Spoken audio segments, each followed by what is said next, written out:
இது இங்க பாரதிய ஜனதா கட்சி இதுவரைக்கும் வெற்றி பெறவில்லை என்று அந்த பேச்சு என்பது ஜூன் 4ஆம் தேதி காலையில 11 மணிக்கு அந்த பேச்சு முடிஞ்சது.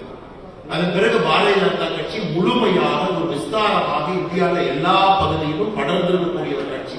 தாமரை எப்படி அடர்ந்து படர்ந்திருக்குமோ அது ஜூன் 4ஆம் தேதி நாம் பார்க்கிறோம்.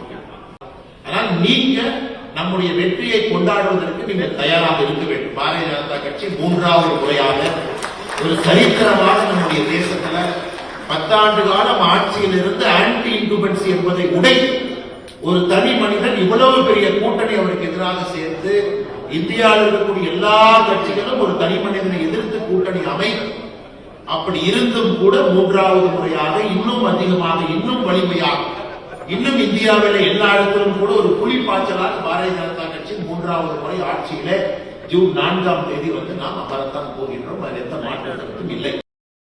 ஜூன் 4ஆம் தேதி நம்மெல்லாம் ஆவலோடு எதிர்பார்த்து கொண்டு இருக்கக்கூடிய தேர்தலுக்கான ரிசல்ட் நாள்.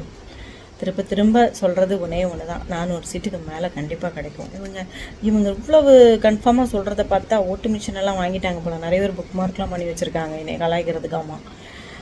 அதாவது ஜெயிச்சிட்டா ஓட்டு மிஷின் யாருக்கு ஓட்டு போட்டாலும் தாமரைக்கு விழுந்ததுன்னு சொல்லி கமெண்ட் தான் பண்ண போகிறீங்க. என்ன வேணாலும் பண்ணிக்கோங்க. ஆனால் மோடி ஐயா அவ்வளவு உழைப்பு கொடுத்துருக்காரு, அவ்வளவு நன்மைகளை கொடுத்துருக்காரு, நல்ல நல்ல திட்டங்களை கொடுத்துருக்காரு. பல ஆயிரம் திட்டங்கள், பல கோடி பயனாளிகள் அப்படின்னு இருக்கும்போது டெஃபினட்டாக அதெல்லாம் ஓட்டாக தானே வரணும். அது மட்டும் இல்லை, தமிழகத்தில் அண்ணாமலை ஐயா சொன்ன மாதிரி வெற்றி 2 இலக்கத்தில் இருக்கும் என்ன அப்படின்னு சொல்லியிருக்காரு. டெஃபினட்டாக என்னோட கேஸ் 11க்கு மேலே இருக்குன்றது தான்.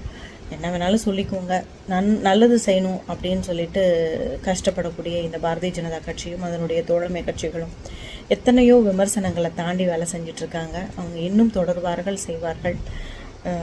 வெற்றி டெஃபினட்டாக தாமரைக்கு தான். அதில் எந்த விதமான சந்தேகமும் இல்லை. வாழ்க பாரதம், வளர்க தமிழகம். ஜூன் 4ஆம் தேதி நம்மெல்லாம் ஆவலோடு எதிர்பார்த்து கொண்டு இருக்கக்கூடிய தேர்தலுக்கான ரிசல்ட் நாள். திரும்ப சொல்கிறது ஒன்று தான், 400 சீட்டுக்கு மேலே கண்டிப்பாக கிடைக்கும். இவங்க இவ்வளவு கன்ஃபார்மாக சொல்கிறத பார்த்தா ஓட்டு மிஷின் எல்லாம் வாங்கிட்டாங்க போல. நிறைய பேர் புக் மார்க்லாம் பண்ணி வச்சுருக்காங்க என்னை கலாய்க்கிறதுக்காமா. அதாவது ஜெயிச்சிட்டா ஓட்டு மிஷின் யாருக்கு ஓட்டு போட்டாலும் தாமரைக்கு விழுந்ததுன்னு சொல்லி கமெண்ட் தான் பண்ண போகிறீங்க. என்ன வேணாலும் பண்ணிக்கோங்க.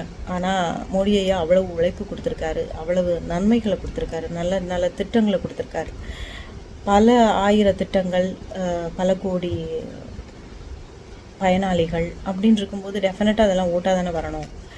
அது மட்டும் இல்லை, தமிழகத்தில் அண்ணாமலை ஐயா சொன்ன மாதிரி வெற்றி 2 இலக்கத்தில் இருக்கும் என்ன அப்படின்னு சொல்லியிருக்காரு. டெஃபினட்டாக என்னோட கேஸ் 11க்கு மேலே இருக்குன்றது தான். என்ன வேணாலும் சொல்லிக்கோங்க, நல்லது செய்யணும் அப்படின்னு சொல்லிட்டு கஷ்டப்படக்கூடிய இந்த பாரதிய ஜனதா கட்சியும் அதனுடைய தோழமை கட்சிகளும் எத்தனையோ விமர்சனங்களை தாண்டி வேலை செஞ்சிட்ருக்காங்க. அவங்க இன்னும் தொடர்வார்கள், செய்வார்கள். வெற்றி டெஃபினட்டாக தாமரைக்கு தான். அதில் எந்த விதமான சந்தேகமும் இல்லை. வாழ்க பாரதம், வளர்க தமிழகம்.